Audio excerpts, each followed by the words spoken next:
sudah bahas bagaimana cara untuk membuat atau menambahkan middleware gitu ya, middleware yang ada di ASP.NET Core. Nah, untuk pertemuan kali ini kita akan bahas tentang data access. Karena kemarin kan kita sudah bahas tentang MVC.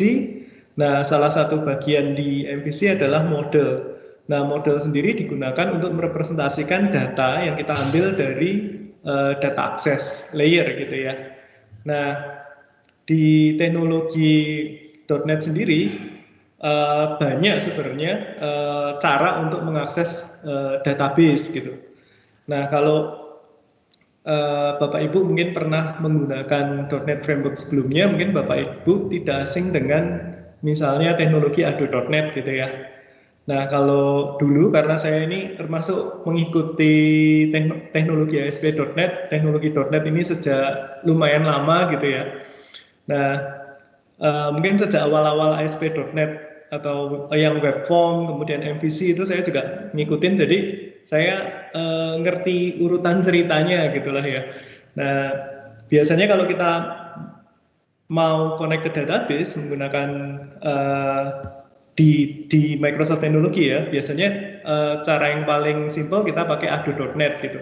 Kalau zaman dulu kita menggunakan connection Ado.NET connection oriented untuk connect ke database-nya, kemudian data yang kita dapat dari database itu ditampung gitu ya, ditampung di disconnected object.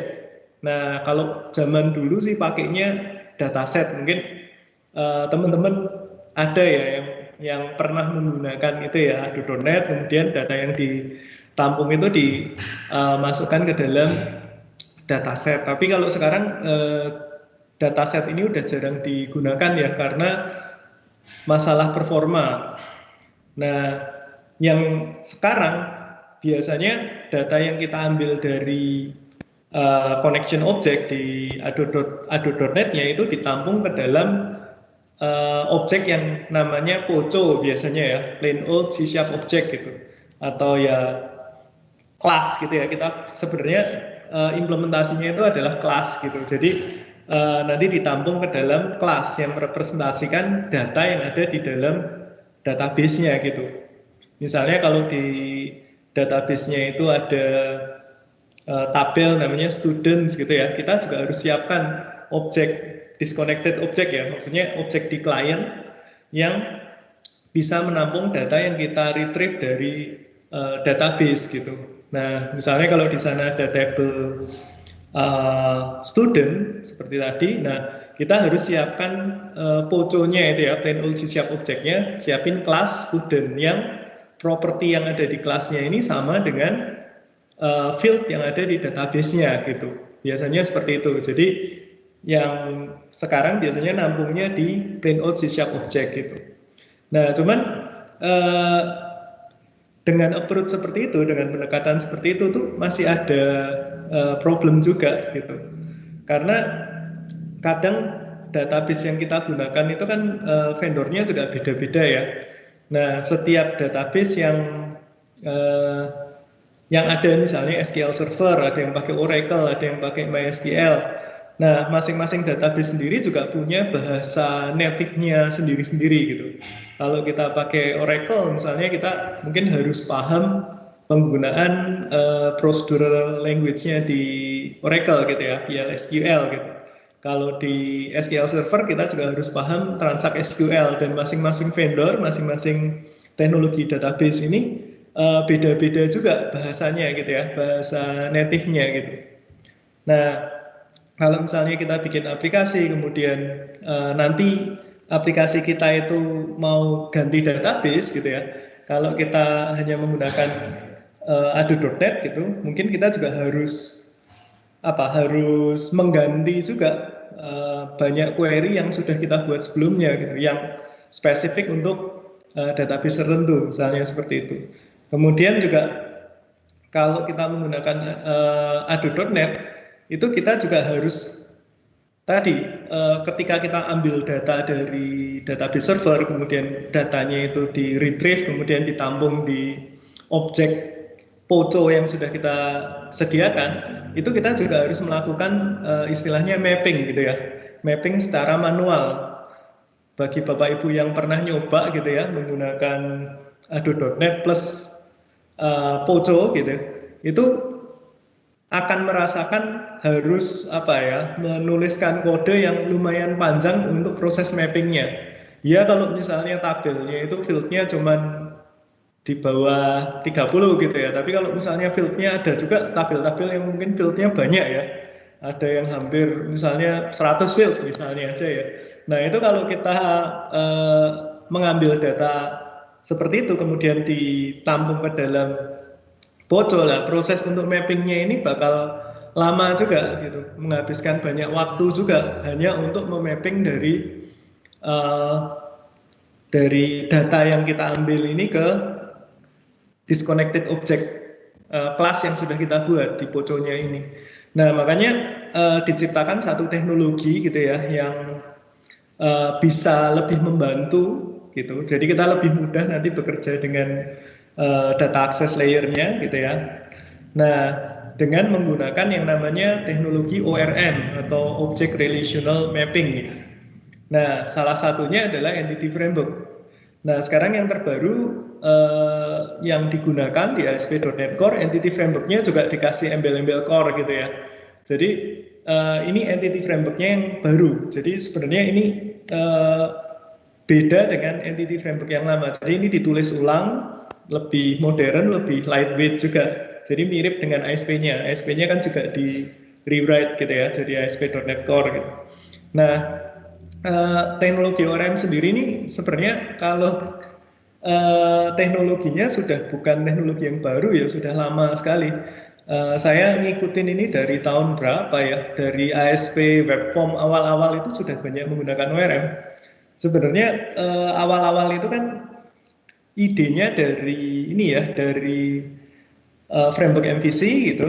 Kalau dulu mungkin teman-teman pernah tahu framework namanya apa ya, Ruby on Rails gitu ya, Rails framework.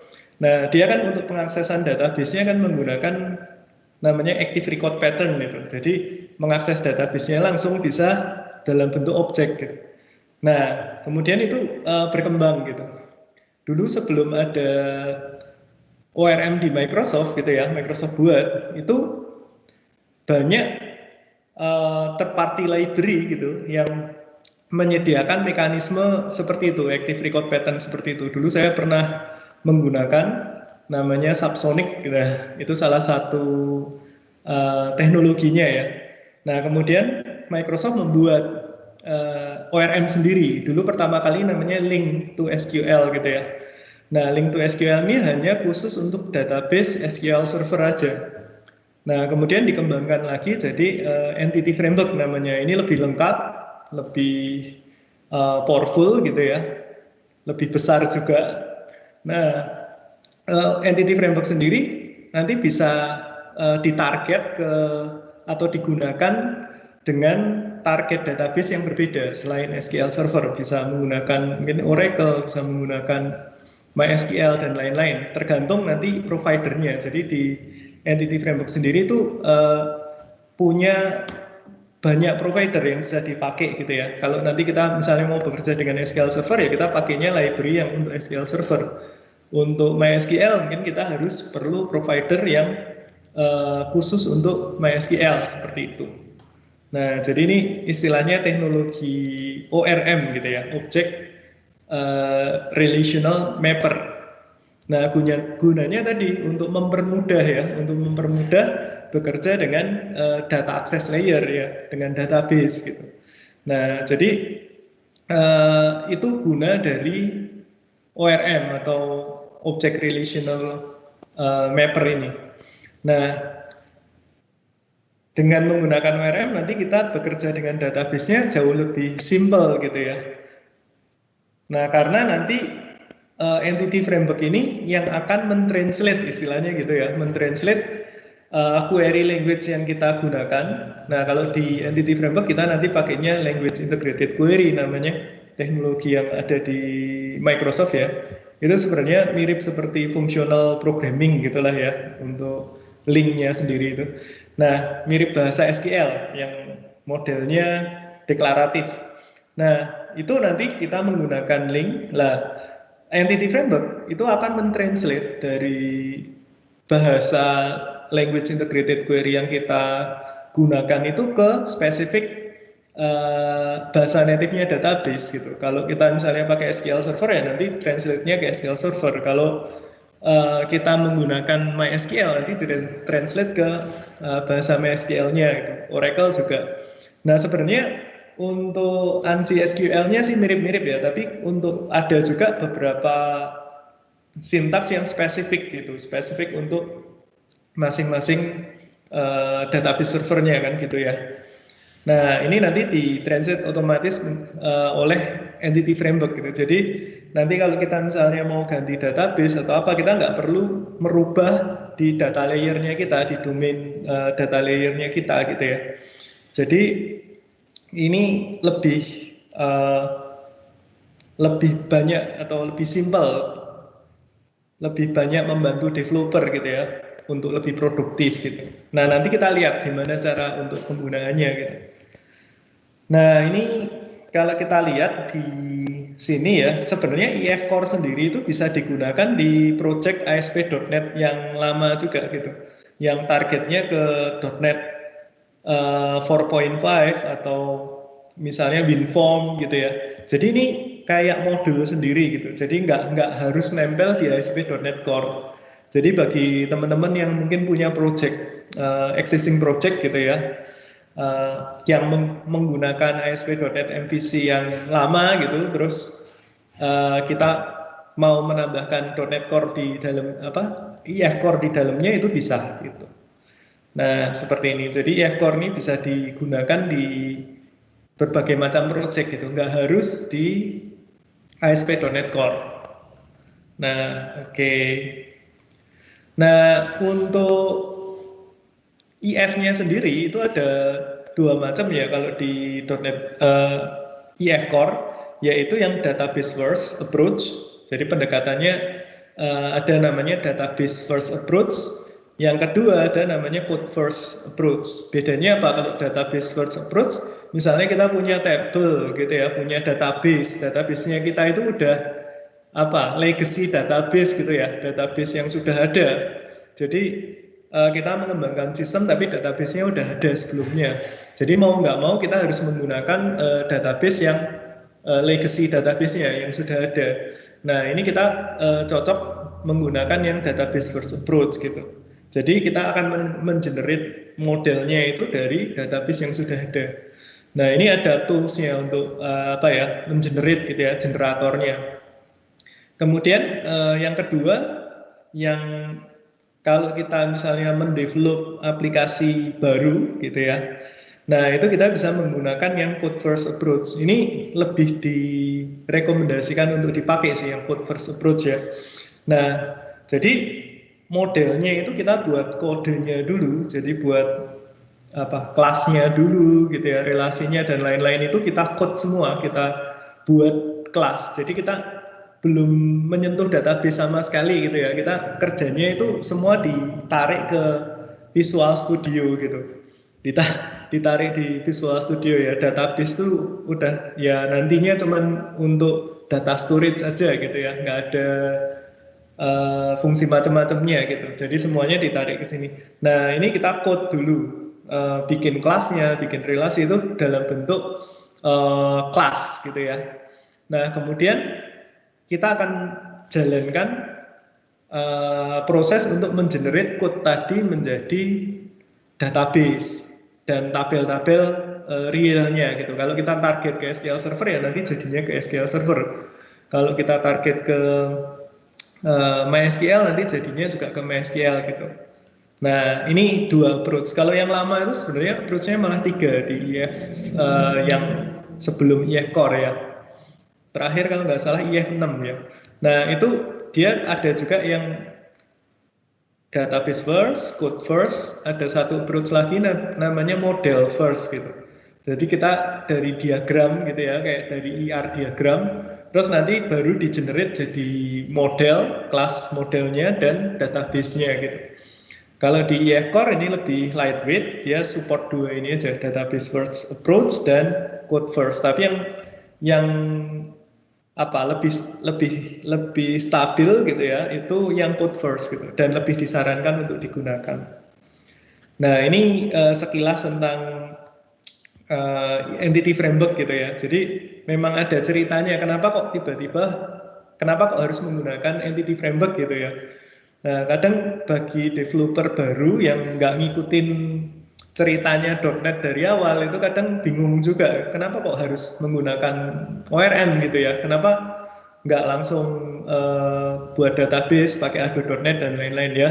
Bisa aja kalau misalnya teman-teman menggunakan ASP.NET MVC tapi nggak menggunakan entity framework itu dimungkinkan gitu. Bahkan ORM-nya nggak harus entity framework gitu. Banyak ORM lain gitu ya selain entity framework gitu yang bisa digunakan di ASP.NET MVC. Misalnya kalau kita mau buat yang simple aja cuman untuk kebutuhan mapping lain itu bisa pakai yang kecil ya kayak Dapers, Petapoco dan lain-lain macam-macam sih jenis ORM yang ada yang bisa dipakai gitu.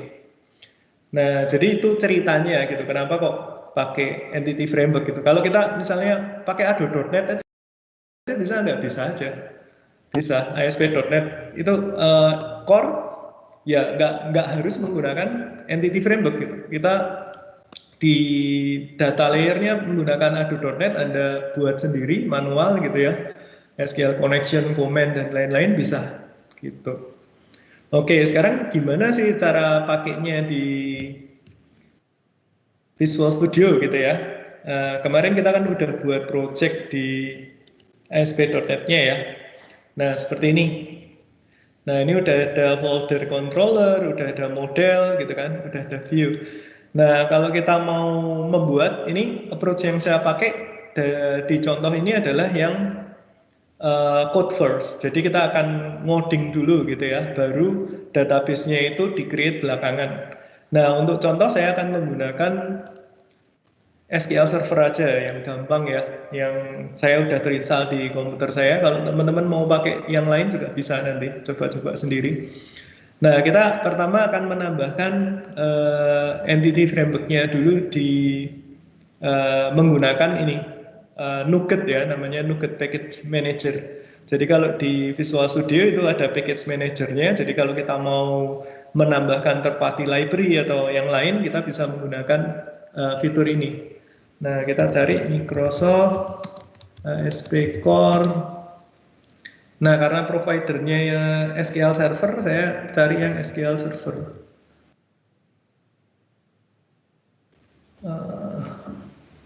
ASP IF Core ya, IF Entity Framework Core SQL gitu aja. Nah, ini. Nah, kita pakai yang ini ya. Ya sebenarnya satu-satu bisa sih. Microsoft yang dibutuhkan sebenarnya ada Microsoft Entity Framework Core, kemudian yang SQL Server ini yang spesifik kan providernya apa. Tapi lebih enak kita langsung aja install yang langsung yang spesifik ya, karena di sini kan ada prerequisite-nya. Nah, enaknya menggunakan Nugget Package Manager karena ada prerequisite-nya seperti ini. Nah, kita bisa lihat untuk install ini dependensinya apa aja. Oh, ini ya. Microsoft Entity Framework Core Relational. Nanti relational ini harus ada Microsoft Entity Framework Core. Ya udah langsung yang ini nanti prerequisite-nya akan di-download secara otomatis oleh Visual Studio. Nah, enaknya itu. Nah, ini kita install dulu ya.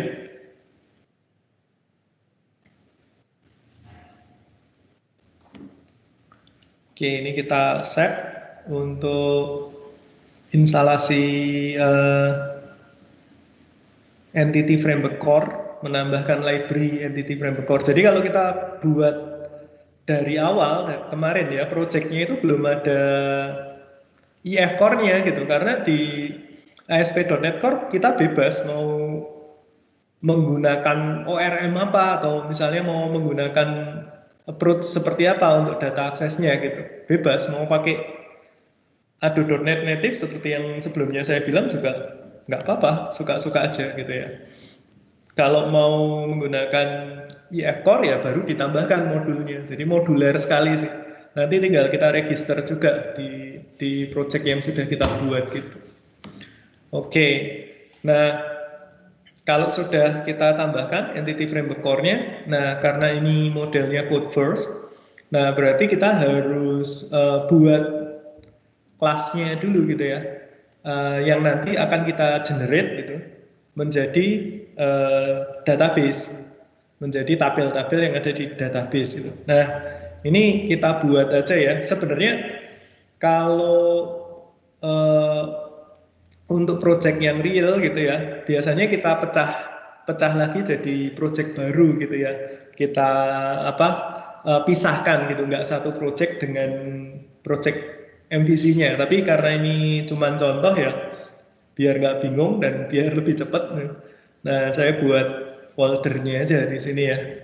Nah, ini saya bikin folder namanya data gitu aja. Nah, ini nanti untuk membuat data konteksnya juga. Jadi kita sediakan juga folder nanti di sini namanya data. Kemudian untuk objek yang mau kita buat gitu ya, yang mau kita buat, misalnya kita mau buat beberapa tabel ya, di sini kita buat, kita tambahkan di model ya, di model, kita simpan di model. Ini isinya representasi data yang nanti kita ambil dari database gitu kan. Karena ini belum ada ya, kita coding dulu gitu ya. Kira-kira nanti ada tabel apa aja gitu. Nah, kita mulai dari code. Nah, di sini misalnya yang pertama kita buat kelas student gitu ya.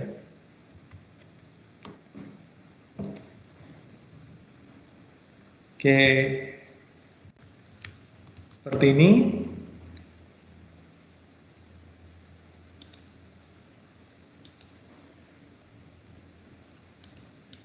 Nah, di sini kita buatkan beberapa field gitu ya. Ini sudah saya siapkan biar agak cepat. Nah, ini ada field ID, last name, first, mid name, dan enrollment date. Ini mungkin mirip seperti yang kita bahas sebelumnya ya, ketika kita buat model sebelumnya.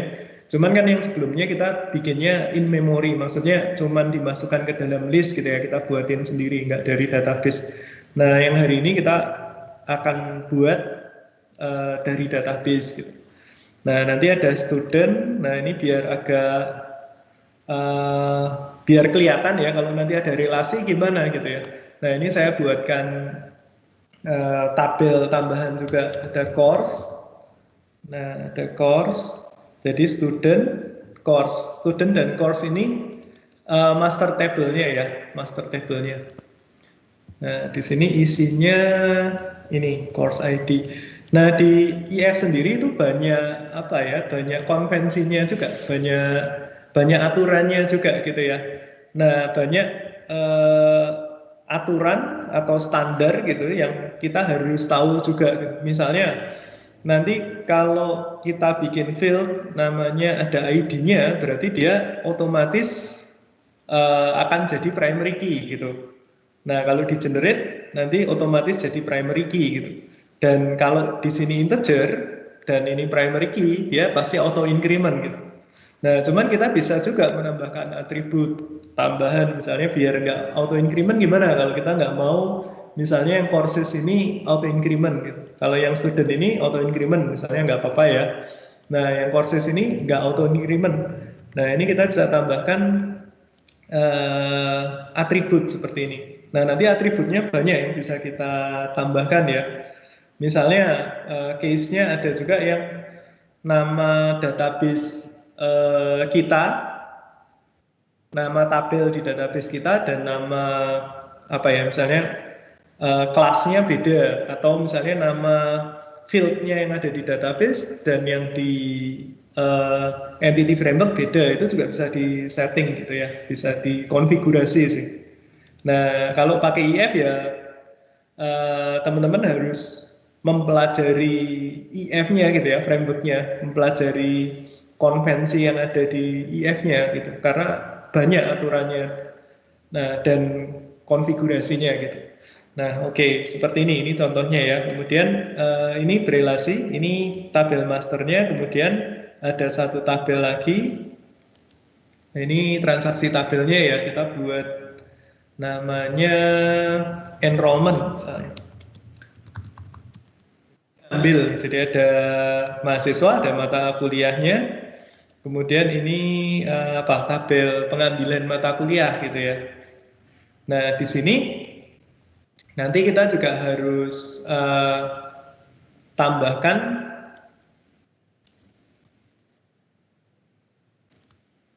ini dari tabel course dan student ya, ini berfungsi sebagai apa Forenski gitu ya, fungsi tamunya gitu kan. Nah, ini primary key-nya. Nah, kemudian kita buat satu enum ya. Enum ini value type, salah satu objek value type juga gitu. Nah, biasanya digunakan untuk uh, kalau kita misalnya ada pilihan yang sudah fix gitu ya, nah kita bisa bikin tipenya enum gitu. Nah ini grade-nya kan cuma A, B, C, D, A, B, C, D, F gitu ya. Nah kemudian di sini kita buat seperti ini. Nah kalau teman-teman kepingin lebih banyak tahu tentang apa ya C# fundamentalnya itu saya pernah buat videonya sih di YouTube saya gitu. Nah nanti bisa dilihat mungkin apa itu enum gitu kan, termasuk value type atau reference type misalnya. Kemudian kayak gini nih, ini kan tipenya enum, kok ada tanda tanyanya ini artinya apa? Nah itu kan spesifik untuk bahasa C# ya, tanda tanya itu kan artinya nullable. Nullable itu harusnya value type itu kan nggak boleh null. Nah, itu konsep dasar C#. Itu perlu tahu juga sih developer.net ya terutama. Kalau enggak nanti ya paling bisa buat aplikasinya tapi eh, ya untuk case-case tertentu mungkin dia nggak bisa mengoptimalkan kalau dia nggak ngerti benar tentang konsep C#-nya gitu. Nah, misalnya ini nullable ya, berarti dia value type tapi bisa diberi nilai null gitu. Nah, oke. Sekarang kita akan hubungkan juga. Nah, ini akan direlasikan gitu ya. Akan direlasikan dengan uh, tabel courses dan student yang kita buat sebelumnya gitu. Nah, jadi kita akan relasikan gitu. Nah, di sini tambahkan ya. Nah, ini untuk relasinya ya. Public course oh sorry, ini course ya, sorry, harusnya di enrollment, saya salah. Oke, di enrollment grade tadi. Nah, ini kita tambahkan course dan student. Jadi ini relasinya gitu ya. Ini one to many. Jadi yang master table-nya course dan student. Ini transaksinya kan. Ini forenskinya nanti. Nah, nanti kalau di generate itu otomatis akan jadi 3 tabel dan langsung dibuatkan relasinya juga gitu ya, relationship antar tabelnya juga dengan ini dimungkinkan dengan menggunakan pendekatan code first ini. Nah, oke. Di sini bisa juga kita tambahkan, biasanya kita tambahkan juga kalau kita nanti butuh misalnya menampilkan courses beserta semua enrollment untuk courses tersebut misalnya gitu ya. Nah, ini bisa juga kita tambahkan. Ini bisa ditambahkan bisa enggak sih? Kalau nanti tergantung sih kebutuhannya kita butuh enggak dari objek ini kita butuh list of enrollments gitu ya. Nah, ini saya tambahkan aja. Oke. Jadi kita buatkan dulu seperti ini.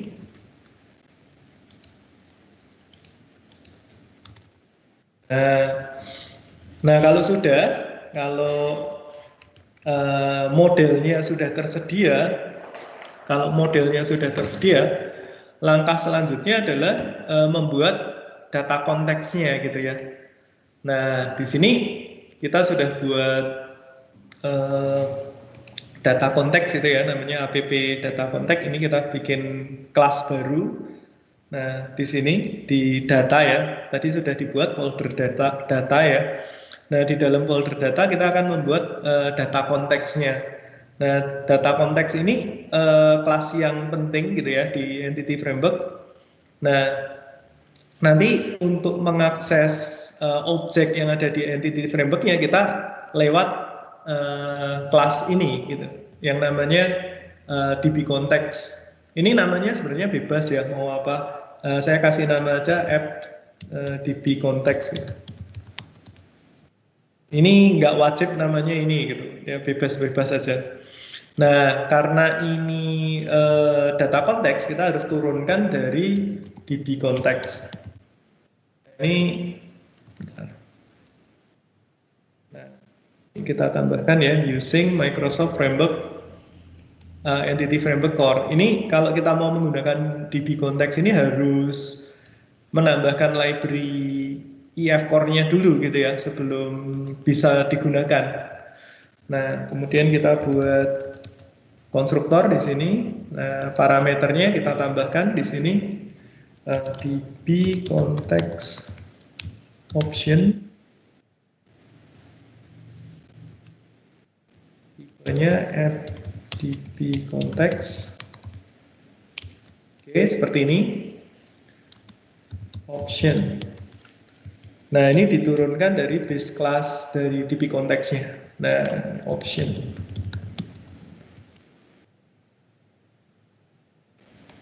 Oke, setelah ini, setelah kelas data konteksnya kita buat, langkah selanjutnya adalah menambahkan tabel-tabel yang nanti akan kita gunakan di Entity Framework-nya. Dan akan digunakan ya, dan akan di-generate nanti database-nya gitu. Nah, di sini kita buat prop db set ya namanya ya. Nah, student.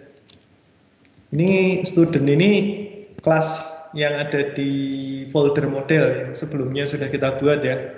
Nah, namanya biasanya kita menggunakan yang plural gitu. Jadi kalau biasanya di pengembangan aplikasi ASP gitu ya, kalau kita buat nama tabel itu kan biasanya kalau kita bikin database, nama tabel itu plural gitu ya, pakai S gitu. Karena isinya kan banyak ya, ada banyak record di dalam tabelnya itu gitu. Nah, saya student. Kalau objek biasanya singular student gitu, tapi untuk tabelnya gitu ya, DB set-nya itu kita biasanya plural. Ya ini suka-suka kita sih sebenarnya. Ini cuman standar aja, standar penamaan aja. Nah, di sini DB set enrollment. Nah,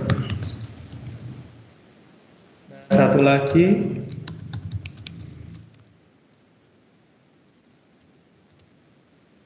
ini bukan udah ya enrollment ya, betul ya, ini student berarti course. Oke.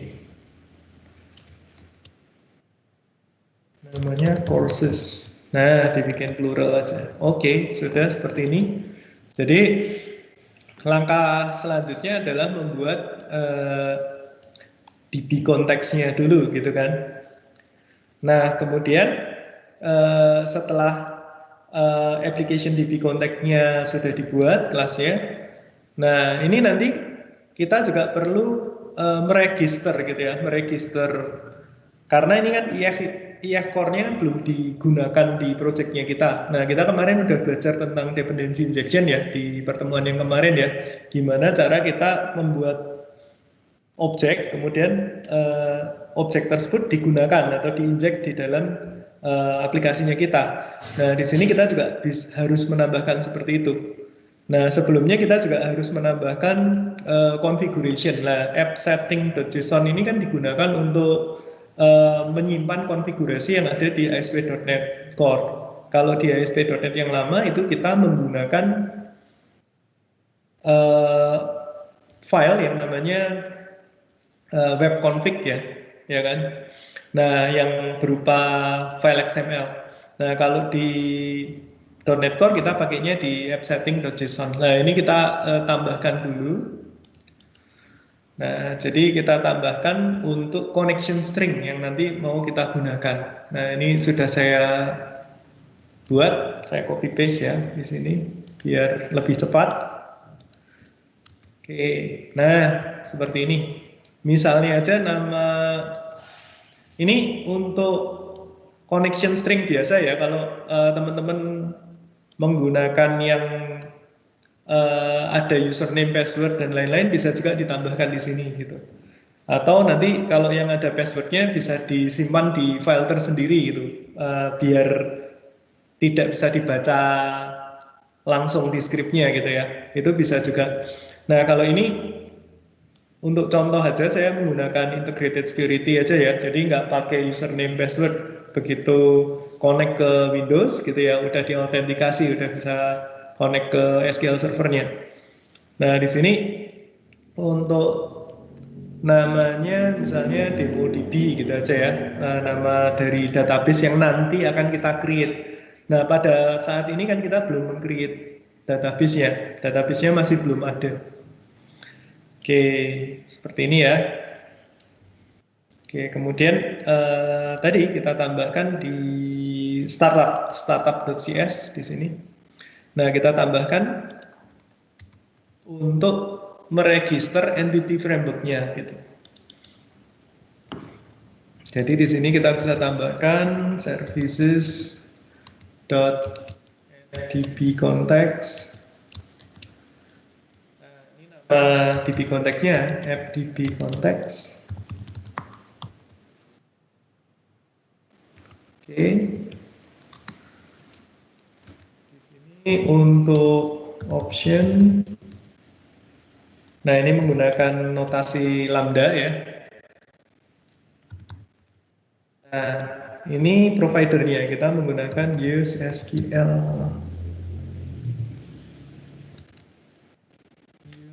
SQL Server. Nah, ini kita harus menambahkan referensi ke Microsoft Entity Framework Core. Oke. Nah, kemudian untuk konfigurasinya kita bisa tambahkan configuration .get connection string. Nah, kemudian di sini kita tambahkan connection string yang tadi sudah kita buat sebelumnya, namanya apa di sini? Default connection misalnya. Oke, seperti ini. Nah, jadi setelah ditambahkan ini entity framework-nya sudah bisa dipakai di project ini gitu ya. Sudah diinjek gitu. Nah, nanti kita bisa mengakses datanya gitu. Nah, langkah selanjutnya kita akan membuat repository pattern. Jadi seperti yang saya jelaskan kemarin ya, tidak disarankan untuk coding banyak gitu atau menuliskan banyak kode di controller gitu. Misalnya kita mau ambil data dari database gitu. Nah, atau menambahkan data access code atau business process code itu di controller itu tidak disarankan ya. Kemarin namanya fat controller. Controller itu harus setin mungkin kan gitu. Nah, di sini saya akan membuat satu repository gitu ya yang nanti akan bisa diakses dari project dari controller gitu. Jadi controllernya nanti menggunakan objek yang saya buat ini. Jadi kita inject objek kita. Approach-nya sama seperti kemarin. Nah, ketika membuat dependency injection ya, saya masukkan di folder data aja untuk contoh. Nah, di sini sebenarnya bikin interface gitu ya, interface baru. Nah, ini saya sebagai contoh saya buat cepat aja ya, namanya e-student. Harusnya untuk standarisasi mungkin bisa dari atas ya, jadi metode-metode yang general dulu kita buat interface-nya, terus baru nanti yang spesifik seperti itu. Nah, ini buat contoh aja, bikin interface yang sederhana ya, iStudent gitu. Ini misalnya kita mau untuk mengakses data studentnya gitu. Nah, di sini kira-kira ada metode apa aja nanti ya. Mungkin kalau ada metode CRUD-nya bisa dimasukkan di sini. Nah, sebagai contoh saya mau mengambil semua data dari student gitulah. Nah, ya student itu namanya apa ya? Get all gitu aja. Nah, ini get all student nanti tipenya list ya, enumerable ya. Nah, oke. Kemudian kita buat kelasnya di sini. Namanya kelas student repository. Oke. Ini diimplement dari student. Nah, seperti ini ya kan. Metodenya udah ada ya. Nah, sekarang untuk mengakses entity framework-nya kita bisa menggunakan kelas ini gitu ya. Jadi nggak kita code di controller tapi kita code di kelas ini gitu. Nah, caranya gimana ya? Sama seperti kalau kita mau menambahkan kelas atau menggunakan kelas yang sudah kita injek sebelumnya gitu. Karena IF ini sudah kita injek di sini di startup. Nah, ini ya. Nah, sekarang kita bisa gunakan data konteksnya itu bisa kita gunakan di sini. Oke. Di konteks DB gitu aja ya. Namanya DB sama dengan. Nah, ini kita generate. Nah, ini berarti kita mau mengakses application DB context yang sudah kita injek sebelumnya. Oke, terus di sini kita tambahkan aja query-nya ya. Nah, untuk query-nya di sini saya menggunakan ya bisa menggunakan link gitu ya, language integrated query atau menggunakan lambda expression. Nah, return misalnya DB, nama objeknya apa? Nah, ini langsung ya dari data konteks kita langsung bisa mengakses objek yang mau kita ambil gitu datanya, misalnya dari student. Nah, ini plural ya di situ ya. Ini kayak tabel gitu kan. Ya. Ini kalau di translate nanti oleh entity framework-nya mungkin jadi select bintang from student gitu. Nah, kalau kita tambahin order by ya nanti dia juga nambah kan order by apa gitu. Nah, ini pakai lambda expression saya. Nah, diurutkan ascending. Nah, kalau order by biasa kan ascending, kalau yang descending kan ada order by descending. Nah, ini perlu dipelajari juga nanti, baik itu pakai lambda expression atau menggunakan language integrated query. Oke, ini simple aja ya seperti ini. Nah, oke, langkah selanjutnya biar bisa digunakan objeknya ini.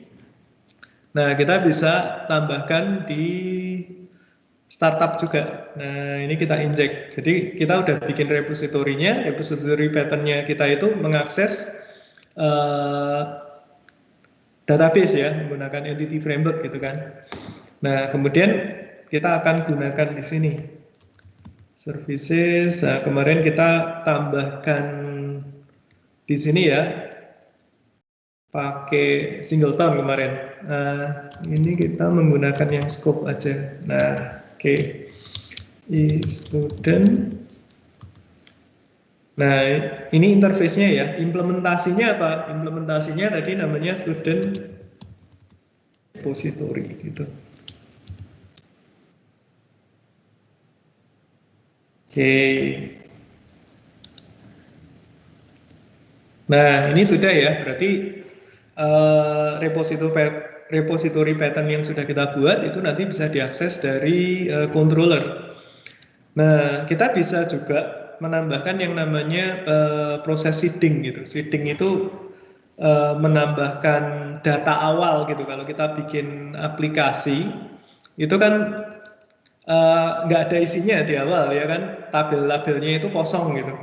Nah, kadang kan kita mau bikin contoh data dulu gitu, contoh data dulu. Nah, itu kita tambahkan sheet data gitu. Nah, oke. Nah, di sini kita buat untuk menambahkan data awal gitu ya, data sheet biar ada contoh datanya gitu ya. Nah, kita buat kelas namanya db database initializer gitu aja. Nah, seperti ini. Oke, ini kita buat static class saja. Nah,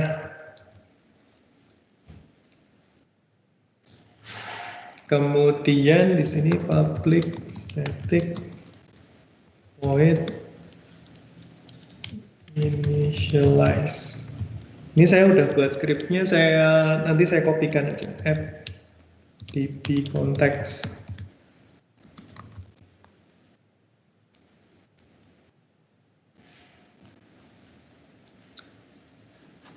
Nah, di sini konteks. Ini harus dipastikan bahwa database-nya itu di-create ya.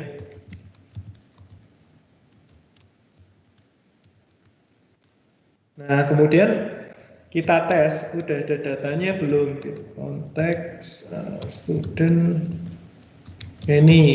Kalau belum ada, kalau sudah ada ya return, nggak jadi dikerjakan gitu ya. Tapi kalau belum ada, kita buat seedingnya. Ini agak banyak, saya kopikan aja biar cepet. Nah, sini. Nah, kita buatkan seperti ini ya. Ini untuk proses seedingnya. Jadi kita buatin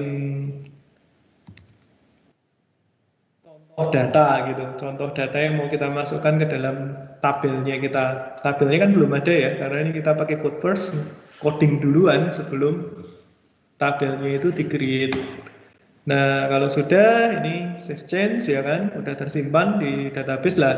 Ini harus apa ya, dijalankan kan, db initializer ini harus dijalankan ketika pertama kali projectnya dijalankan. Nah, kita bisa tambahkan di main di sini ya, di program. Nah, ini saya buat satu metode dulu. Ini agak banyak, jadi saya kopikan aja. Ini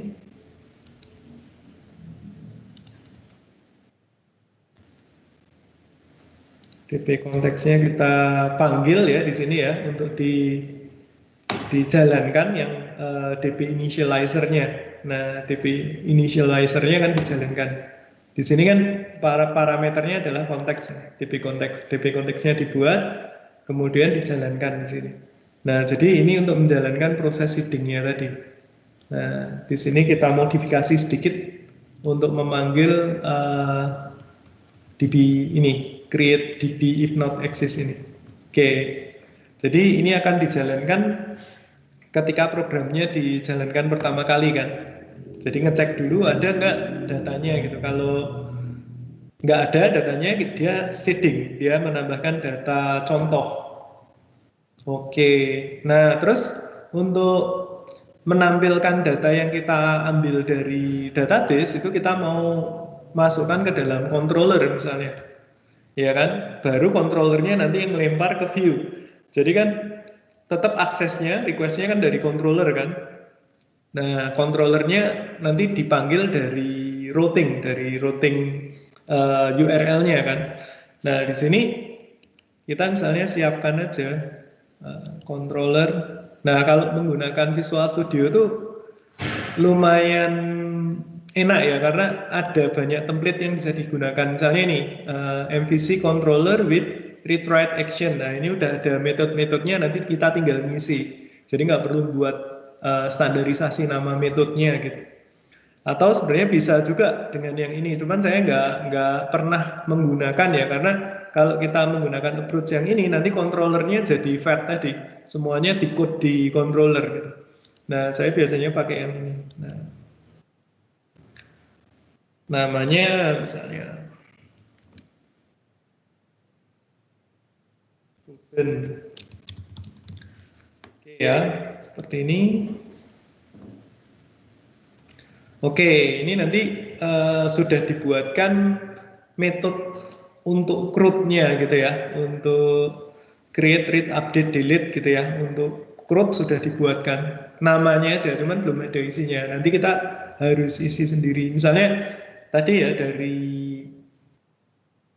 dari database yang sudah kita buat dari table student kita mau ambil datanya gitu. Nah, kemudian datanya itu kita masukkan ke dalam view. Nah, jadi kita harus akses dulu dari sini. Nah, jadi kita buatin konstruktor dulu untuk menambahkan repository pattern yang kita gunakan ya. Nah, kita kan sudah inject di student, namanya student gitu aja. Oke.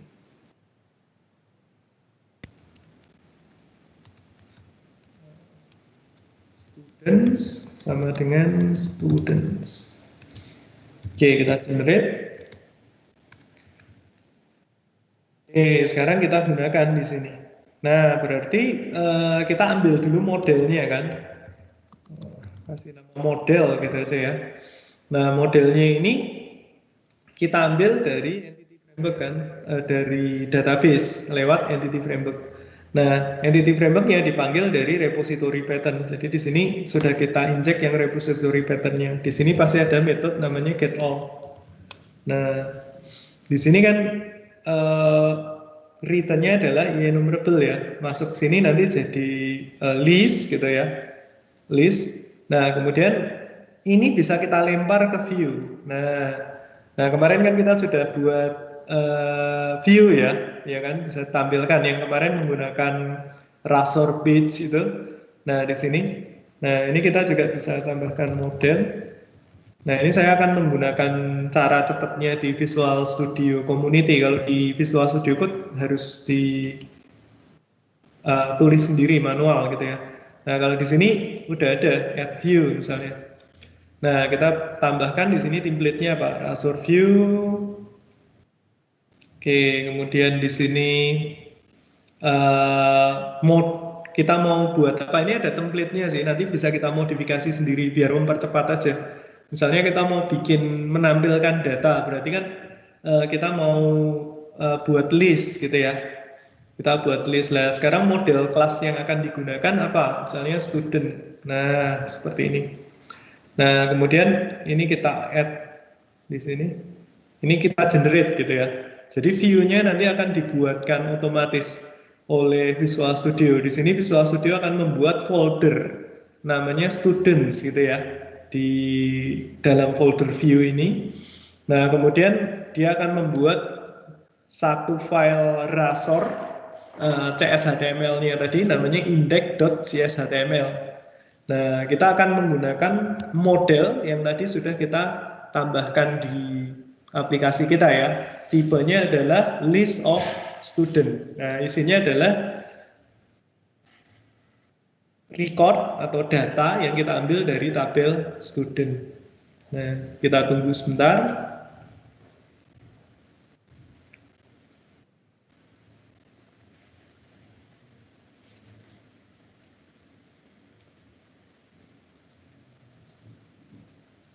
Kadang agak lama nih ya proses untuk mengenerate template karena ini kan project baru, jadi belum pernah dipanggil sebelumnya yang auto generate-nya, scaffold-nya ini baru scaffolding-nya ini belum dipanggil, baru dipanggil pertama kali. Jadi kadang Visual Studio agak lama.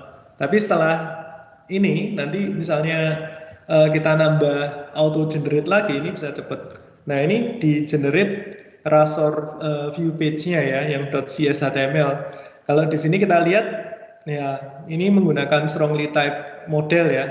Jadi model yang dipakai di view ini adalah ini student. Nah kalau dilihat di sini ini ada sintak dari Razornya ya. Misalnya ini ada komponen namanya HTML helper di sini di Razor. Ini sebenarnya fungsinya hanya untuk mengenerate tag HTML aja, tapi dipermudah dengan menggunakan Razor ini. Nah, ini saya build dulu, masih merah. Oke, ini udah di generate. Kemudian di sini juga udah ada for each-nya, ya kan? Model yang kita tadi masukkan dari controller di sini akan ditampilkan gitu ya, ditampilkan dalam bentuk tabel. Ini kalau kita lihat kan class table. Ini kalau kita buat project ASP.NET MVC baru, itu by default sebenarnya template-nya itu udah menggunakan Bootstrap. Jadi kalau misalnya teman-teman mau nambahin sintak Bootstrap di sini bisa sih table uh, strip misalnya, biar warna-warni itu ya listnya. Nah ini udah dibuatkan tabelnya gitu ya. Oke, nah kalau sudah kita coba jalankan aplikasinya. Nah ini kan tabelnya belum ada ya. Tadi tabel namanya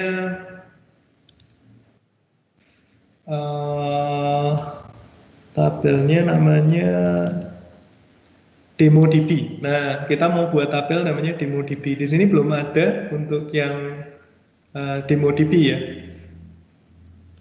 Jadi di database itu belum ada. Nah, ini nanti akan di-generate otomatis oleh entity framework-nya. Oke, kita jalankan.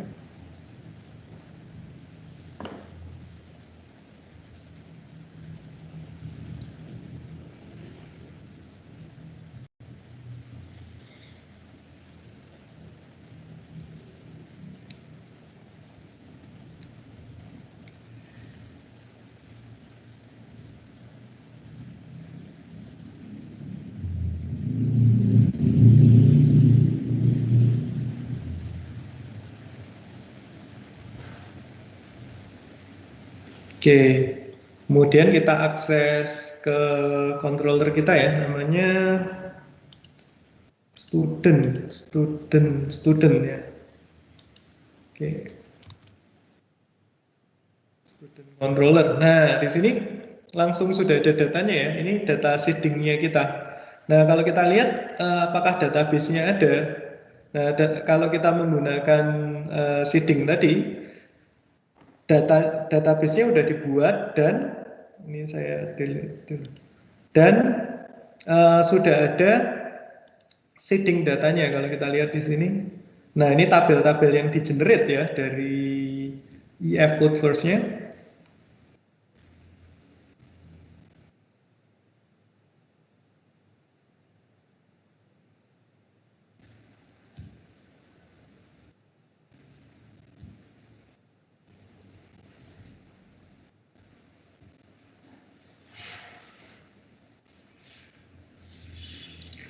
Nah, di sini data yang tabel yang di-generate ini courses, enrollment, dan student. Ini sama persis isinya dengan kelas yang sudah kita buat tadi, ya kan?